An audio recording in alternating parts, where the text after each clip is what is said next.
Brasilinas e brasilinos! E aí, meus amigos? Bem-vindos a mais um episódio do nosso eterno Black Mirror Tupiniquim, direto do hospício a céu aberto que carinhosamente chamamos de Brasil.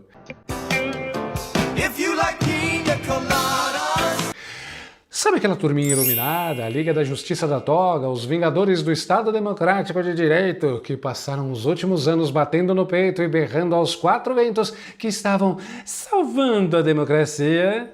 Pois é, para salvar a democracia, os nossos queridíssimos deuses do Olimpo resolveram simplesmente dar Ctrl+C e Ctrl+V numa das ideias mais brilhantes, democráticas e avançadas do regime militar de 1964. É exatamente isso que você acabou de escutar, cidadão pagador de impostos. O nosso amado e reluzente Xandão do STF, junto com o ministro da Harmonia Celestial, Flávio Gordino, descobriram a raiz de todos os males do Brasil. Esquece o crime organizado dominando estados inteiros, esquece a corrupção endêmica, esquece o rombo das contas públicas e a inflação comendo solta. O verdadeiro perigo para a segurança nacional, a maior ameaça à civilização moderna, é o sujeito que resolve fazer jornalismo na internet sem ter um pedaço de papel carimbado por uma faculdade de humanas com cheiro de naftalina e DCE em chamas.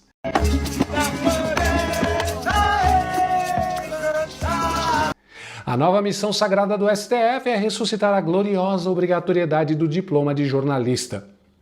Mas é óbvio que isso foi pura coincidência cósmica, né, gente?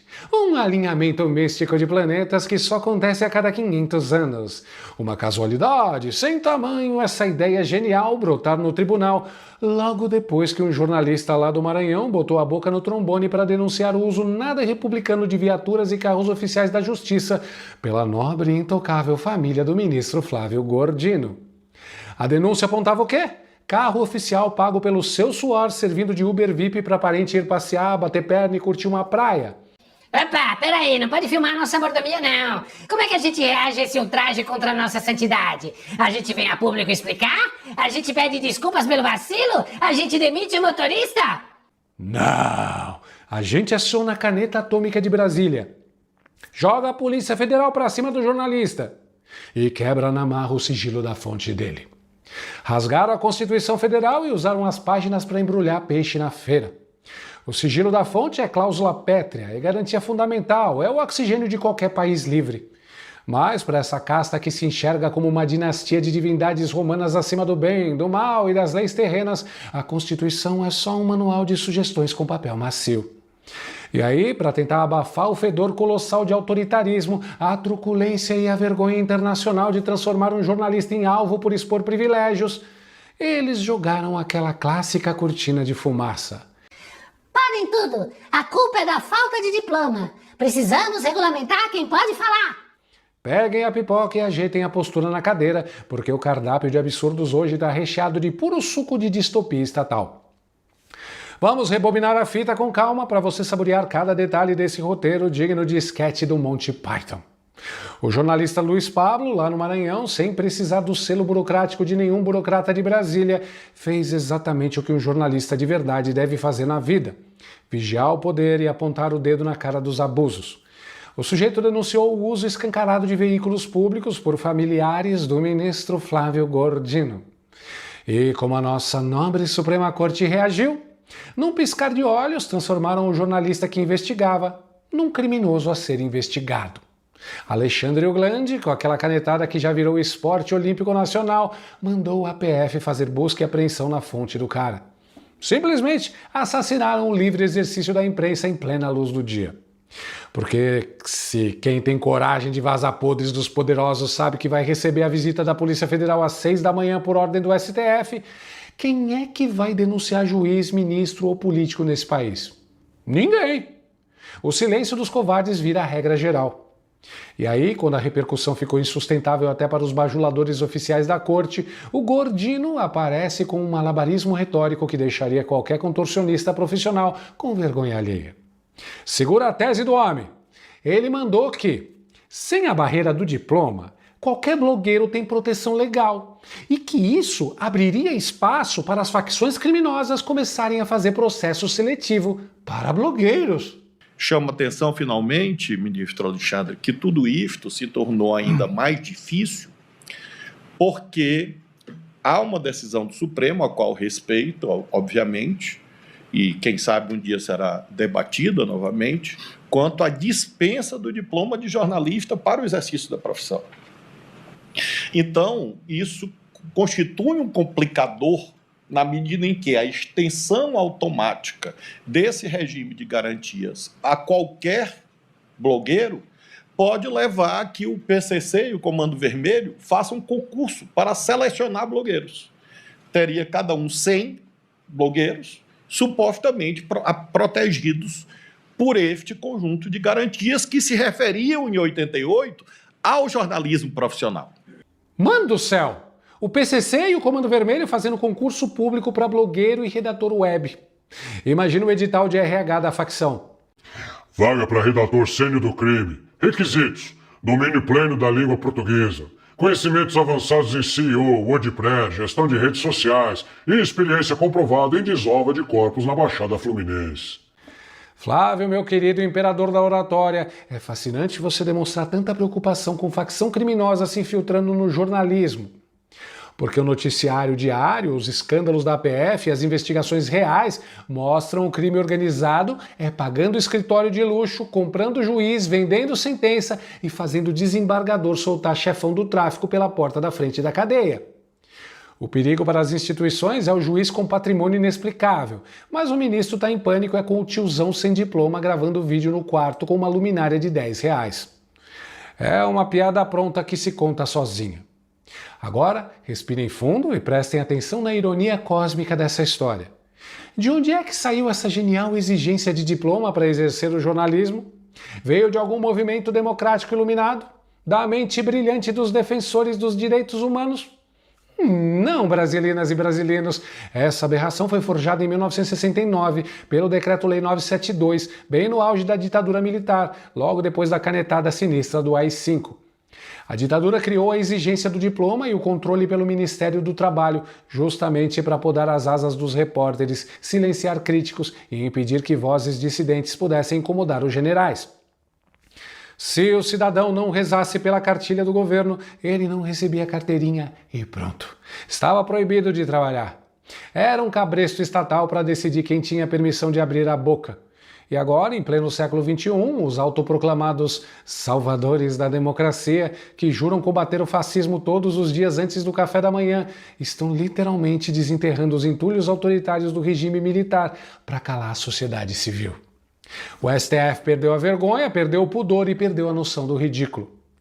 E o mais cômico é que, em 2009, o próprio Supremo Tribunal Federal, num raro momento de lucidez jurídica, enterrou essa palhaçada por 8-1.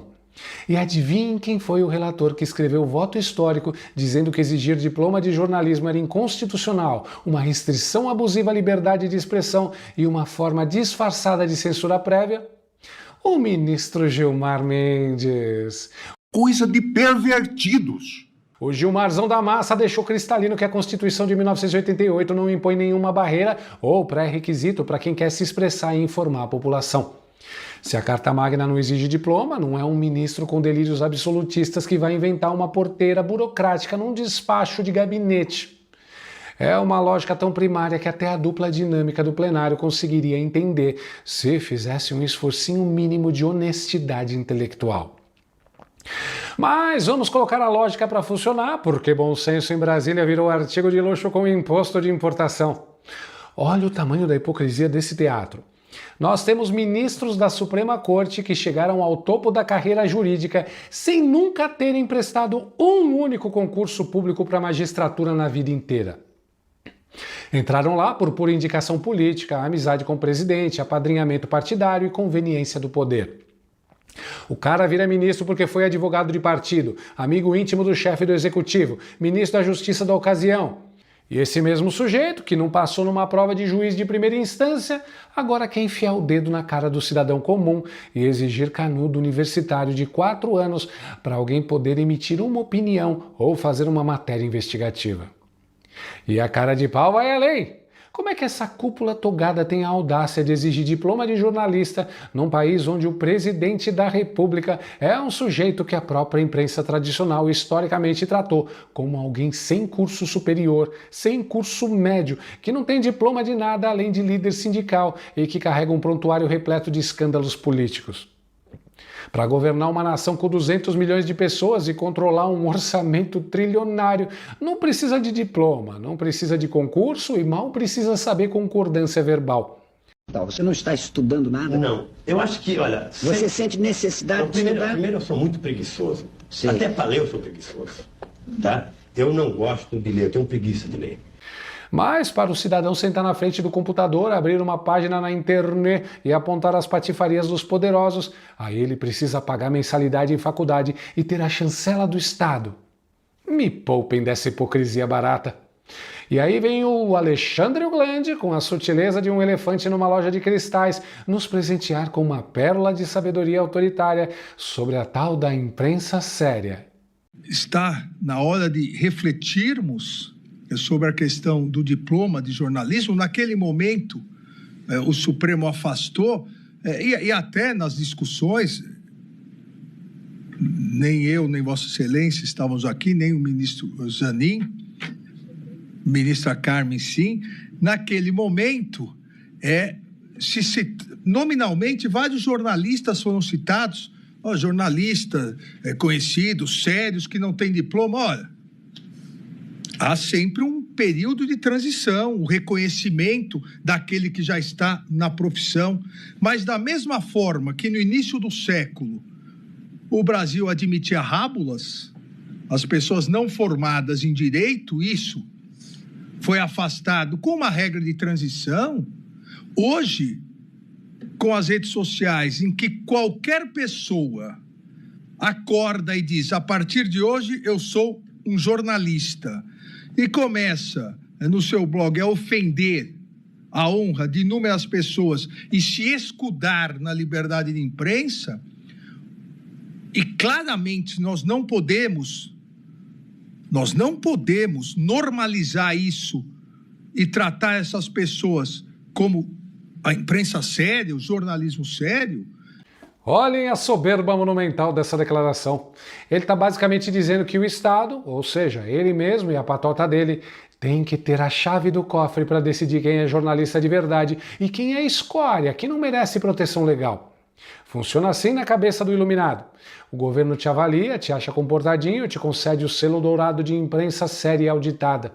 Se amanhã você fizer uma reportagem incômoda que arranha a imagem da corte ou dos amigos da corte, o seu selo é revogado, a sua matéria vira ataque antidemocrático e a viatura da PF estaciona na porta da sua casa às 6 da matina com mandado de busca e apreensão. Que maravilha de modelo democrático, não é mesmo? Eles não querem combater desinformação, eles querem um jornalismo chapa branca, domesticado, adestrado e dependente da bênção do Estado. Tipo a Globo. E vamos falar a verdade sem rodeios. Jornalismo não é cirurgia cardíaca, não é construção de ponte estaiada, não é ciência exata. Jornalismo é a prática de apurar fatos e comunicar à sociedade. E diploma nenhum nesse planeta é garantia de caráter, ética, competência ou vergonha na cara.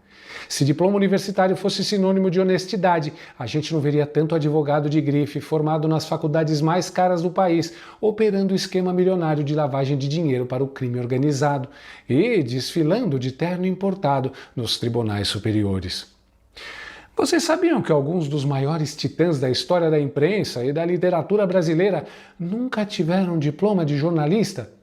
Ricardo Boechat não precisou de canudo para ser uma lenda do rádio e da TV. Arnaldo Jabor não precisou de diploma. Alberto Daines, Roberto Marinho, Carlos Lacerda e o próprio Vladimir Herzog, símbolo da resistência contra o autoritarismo, assassinado nos porões da ditadura militar, também não tinha diploma de jornalismo.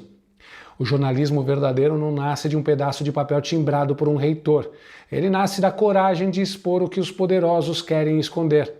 O papel da imprensa nunca foi bajular quem manda, foi sempre vigiar e constranger os donos do poder. E o que a grande mídia está fazendo agora?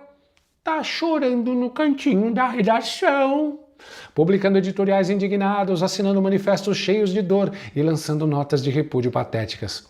Pois, como diz a sabedoria popular das redes, o rolo compressor não escolhe vítima quando perde o freio.